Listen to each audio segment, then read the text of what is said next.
Hey, what's up everybody? In today's video, I'm going to make the Maker's Chess Set chessboard. So this was my original idea. I originally was going to make the board. Someone reached out to me and offered to make one.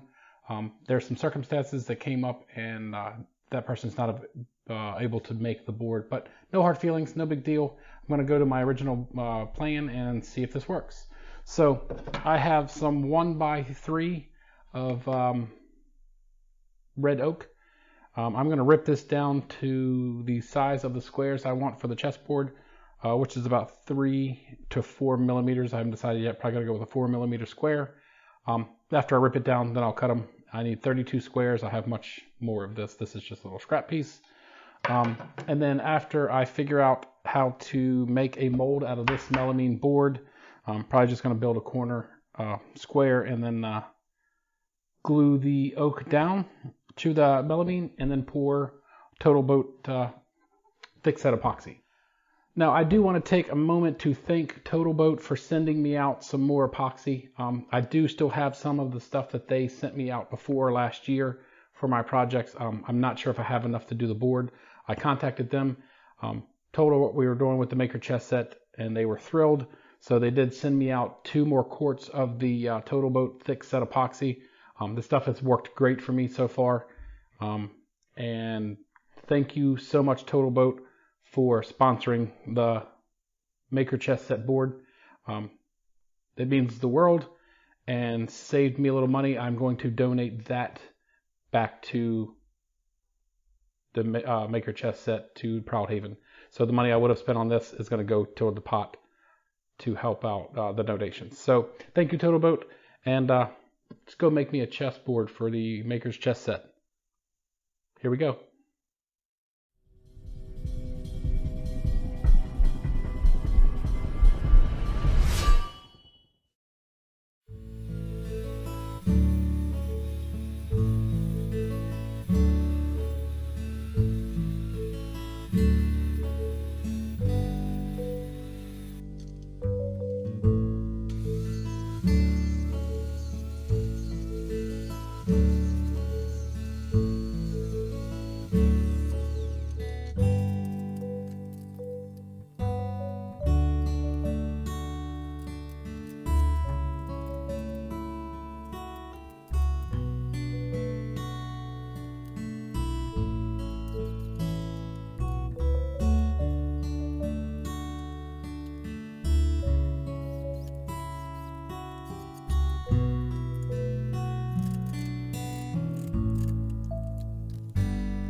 So here it is, the Maker Chess Set board made by me. For doing anything like this for the very first time, I think it came out awesome. I might do a flood coat because it does have some air bubbles in it that I haven't cleaned out yet. But this is just sanded and oiled. I do like the finish of the wood just oiled, so I haven't decided if I'm going to do a flood coat of clear on it quite yet. But I'm happy with it. I did sign the back, and this is the board that will come with the Maker Chess Set. And just a reminder, if you're interested in buying raffle tickets for the Maker Chess Set, you can scan this QR code here, or there'll be a link in the description below. After you scan that code, there will be this screen. It just takes you to my Linktree page. The very first one is the Maker Chess Set raffle that has the pricing for the tickets. Just click that. It goes to my PayPal me. PayPal me the denomination that you would like to buy tickets for. Put in there somehow how I can get in touch with you once the raffle's over if you win, so an email address or a regular address. And good luck. As of right now, we are at the beginning of September, a couple weeks into September, and I am sitting at just under $700 in raffle tickets already sold. I do have an anonymous donor. If you listen to the Because We Make podcast, I did announce that as my thing of the week. I have an anonymous donor that is going to donate and match up to $1,000. So if I make $1,000, this person is going to donate another $1,000. So let's get that extra couple $100 that we have to go to get to 1,000, and make this person give up their 1,000 for a good charity. Again, if you're interested in buying tickets, please do so. I'm going to officially open the raffle once I have all the chess pieces. Right now I'm waiting on 3. So they should be here any day, hopefully. But as soon as I have those 3, I will do a update video on those pieces that I've gotten since the last video. I'll put a link to that right up there. And we'll open the raffle up. I'm probably going to run it for 2 to 3 weeks from that date. And then I'll pull a name. I haven't decided how I'm going to pull the name yet. I'm either going to do it on a live. Obviously, I'll do a video regardless, or I'm going to go to Proudhaven's office and have one of their employees that's been working with me pull a name, just so there's no controversy or anything like that. All the tickets will be in the bucket, and I'll have that person pull a name. So again, until the next video, be safe, be nice to each other, keep making cool stuff. I'll see you next time, hopefully with an entire set sitting on this board. Thank you, everybody. Thank you, Total Boat. See you next time.